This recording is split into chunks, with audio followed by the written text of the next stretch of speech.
Hello and welcome to today's video. Well, every year us pen bloggers and video reviewers and everything make our top 5 list, and each year I've tried to do something a little bit different. The last couple I did the pens I used the most by logging every pen that I used.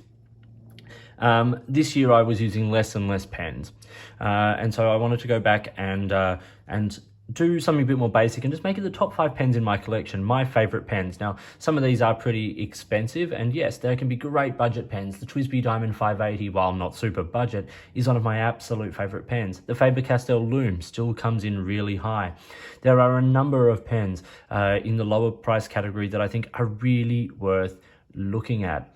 Another one I want to quickly mention here is the Stabilo Flow, like basically a student, stationery store pen. Writes beautifully, loved it. But let's start with these 5 pens. But what I wanted to do is I want to do a highly commended first, and the highly commended I'm showing today is this pen. This is the Esterbrook Camden. Now, the Camden model came out a couple of years ago, just before COVID struck. I reviewed it, I liked it, and I ended up loving it. It's a really, really reliable, well-made pen. It's got good weight, it's got good size, it's got a basic Schmidt steel nib on it, but the thing writes just so well. And because it takes standard international cartridge converter, it's easy to get refills, either the cartridges or converters for it. I use this when I travel because I can load it up with, my one color of ink. In fact, this year I did a 1 pen challenge thing where I used the 1 pen for a few months, just the 1 pen, and this was the pen I used. So this one gets a special commended because when I need a pen that's going to be reliable, that I can use for hours on end, this is one of the ones I turn to. I absolutely love it. And I would love to get my hands on one of those acrylic versions, just to see what that's like with a slightly lighter body weight. So let's start with my number 5 pen on this list, and that is the Sailor Pro Gear. This is the standard. I've just got a black version with the chrome trim, 21 karat nib. It's beautiful. It's a hard medium, but it's a nib I really love. It's a pen I love. It's a smaller pen. It's actually the smallest pen on this list by far. The one thing I love is that when it is posted, it just posts absolutely beautifully and fits so comfortably in the hand, which is also a feature of the next pen that I'm going to show after I've done this quick writing sample. So we have the Sailor Pro Gear with a 21 karat hard medium nib. So beautiful, beautiful nib. The ink I have in this, this is from Standard Bindery, which was an Australian retailer and manufacturer of like stationery products that unfortunately went under a couple of years ago, and this is the ink Road Trip. Their inks were so beautiful, and they had just started making inks, and they had 6 inks in their lineup, and I was fortunate enough to be able to review 4 of them. Just absolutely stunning inks, and this Road Trip green is just so beautiful, and I love it in this pen because it's quite a wet ink in a pen that's not super wet, but super smooth. It writes beautifully, and the Sailor Pro Gear. So as I said just before that writing, the next pen on my list is another pen that posts really, really well, that feels so comfortable in the hand when it is posted. It is this pen. It is the Lamy 2000. It's an absolute classic. It's been around for like 50 odd years, and it's well known, and it writes beautifully, and it's just a gorgeous pen in the hand. I use this when I'm, as an everyday writer. So this pen is inked up a lot of the time, because it's got a fairly decent ink capacity with the piston mechanism, and it's beautifully made, and it's got great sort of finishing, and it's it's a stylish pen. It should be on the top of it is on the top, near the top of a lot of pen reviewers' lists, because it's just such a solid pen. So this pen really needed no introduction. The Lamy 2000 here. This is a 14 karat gold medium nib. It's beautiful. The ink in this is Diamine Ochre. Now, this is an ink I've had in this pen like on several fills for the last sort of couple of months. It's an ink color I absolutely love. It's kind of like a light brown honey, but in this pen, which is super wet, we get so much beautiful shading. Now, I should have said this is 90 GSM Clairefontaine paper. So it acts beautifully with ink, and you can just see how beautifully this pen writes. Like it's a wet writer. It's super wet and super smooth, just beautiful in the hand. I can write with this pen literally for hours, take notes all day, writes whenever I need it to. It's just one of the very few, very close to perfect pens, in my personal opinion.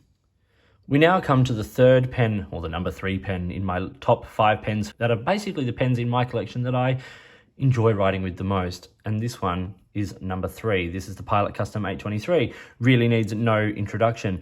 In fact, if you put up a post, I actually did this on Reddit. I said, you know, if you could have one pen and only one pen, what pen would it be? And this was the pen that got the most responses. Like more people said this than any other pen. It was kind of a toss between this and like a Mont Blanc 149 or 146.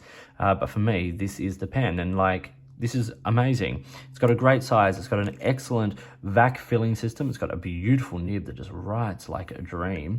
Once again, it posts well, a little bit back heavy, but not too bad. But it's such a great size, you don't need to post this pen. It's beautiful. It writes like a dream. And yeah, the Pilot Custom 823. The number 3 pen, the Pilot Custom 823, which once again has a 14 karat gold broad nib. Very generous broad nib. The ink here is Robert Oster Muddy Dragon. I have 2 very similar inks today, well, relatively similar, sort of darker, earthier reds.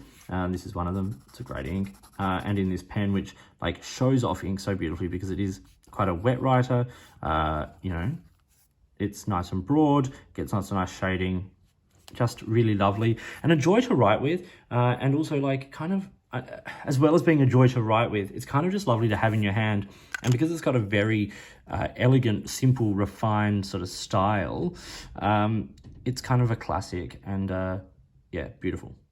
Second place on this list is a pen that I really came to love last year. I got it last year, and it is this pen. So this is a Ryan Krusac L16, which is the one of the bigger models he makes. And it's made of a moose antler and a beautiful wooden cap there. And this particular version is the Dragon Slayer, or the Fafner, where Siegfried there is slaying the dragon Fafner. It's a scene from Wagner's Ring Cycle, and it's a numbered edition pen, done with like laser scrimshaw kind of stuff. It's got this beautiful aged brass section on it, and a beautiful, once again, steel Yovo made nib in a medium, but just absolutely divine. And the weight of this pen is just incredible. It feels so beautiful in the hand. It's a big pen, it's chunky, it's got a very sort of visceral, earthy kind of feeling to it with the brass and the moose antler.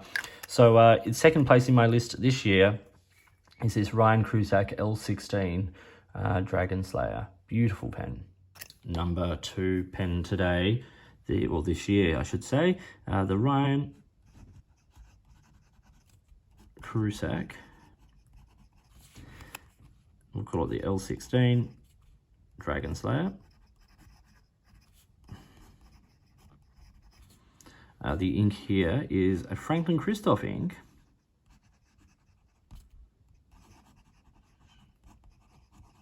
which is an ink I've not used a whole lot, but I really enjoy whenever I do. It is Rushi Red. Like, such a beautiful ink. And in this pen that writes just like a dream, it writes, once again, relatively wet, like is a trait of a lot of the pens that I really love. I prefer, pens that write wet, but it's smooth. It's got such great weight in the hand. And because so much of the weight is down here in that beautiful aged brass section, it feels so comfortable in the hand, and you barely notice it. You don't notice the weight because it's focused in your fingers. But this is such a beautiful pen. It's beautiful, original artwork done, created by Ryan Krusac. Just absolutely stunning. And then the number 1 spot is going to be no surprise to anyone. It is the Homo sapiens from Visconti. This is the Bronze Age. This pen in my collection is nicknamed Dame Etna, and it's beautiful. It's a gift of a pen. It was my grail pen for a long time, and I honestly never thought I'd get one.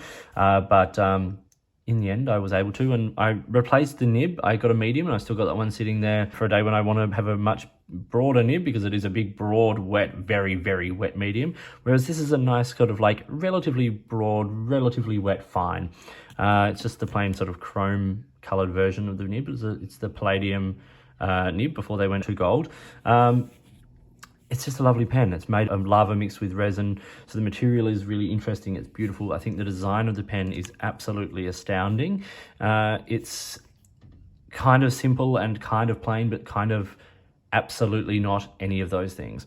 It's got a power filler system, so basically a vac filler, good ink capacity. You know, it could have an ink window, and the newer versions of this pen, like the Skyline and things like that, do. Yeah, the Visconti Homo sapiens. And then, of course, my absolute sort of favorite, and a well-known favorite of mine, the Visconti Homo sapiens Bronze Age.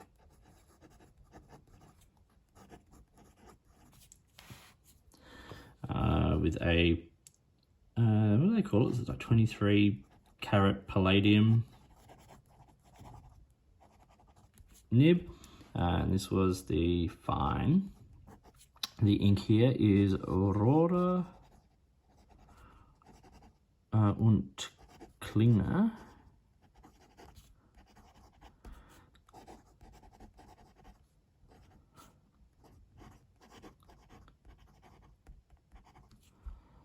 Smaragdgrün, which is the emerald green.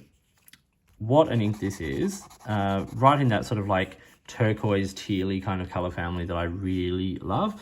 And in this pen, once again, nice wet writer, lots of shading, smooth, effortless writing. Like, a lot of people had problems with their palladium nibs, but I've never had an issue with this nib. It's just written beautifully and responsively and just absolutely divine. So that was my top 5 pens of 2022, well, the top 5 pens in my collection. So I've had a lot of these pens for a couple of years. I've loved them. I've used them all the time. These are the pens I always go to. These are the pens I adore. These are the pens that make me happy. So just to recap, the highly commended went to this, the Esterbrook Camden, which is a wonderful, wonderful everyday writer pen that I've used a lot. 5th place went to the Sailor Pro Gear with a hard medium nib. 4th place to the Lamy 2000 with a medium nib. 3rd place to the Pilot Custom 823 with a beautiful, beautiful broad nib. 2nd place to this absolutely stunning pen from Ryan Krusac, the L16, with a very, very nice medium steel nib. And then, of course, 1st place to the Visconti Homo sapiens Bronze Age. Just a really, really cracking pen. Now, as I said, a lot of these pens are on the pricier end. It's not to say that I don't love sort of the more affordable pens that I have in my collection as well, but these are the ones that make me happy, that I've enjoyed, that I've, you know, purchased myself, or for the most part, and have really, really loved using over the last year. So thank you for watching, and I hope you found something in this video interesting and useful. If you did, give it a thumbs up, like and subscribe, all that kind of stuff. Please feel free to get in touch using any of the platforms listed below. You know, find me on Instagram, Twitter, Reddit, all those kinds of things. If you've got products you think I should be looking at, or if there's a way you would like to support my channel by sponsoring a review or providing an item for review, I would love to hear from you. In the meantime, enjoy your pens, whatever pens they may be and whatever color, and most of these are kind of black. Whatever you have, enjoy them, love writing, and I'll see you soon.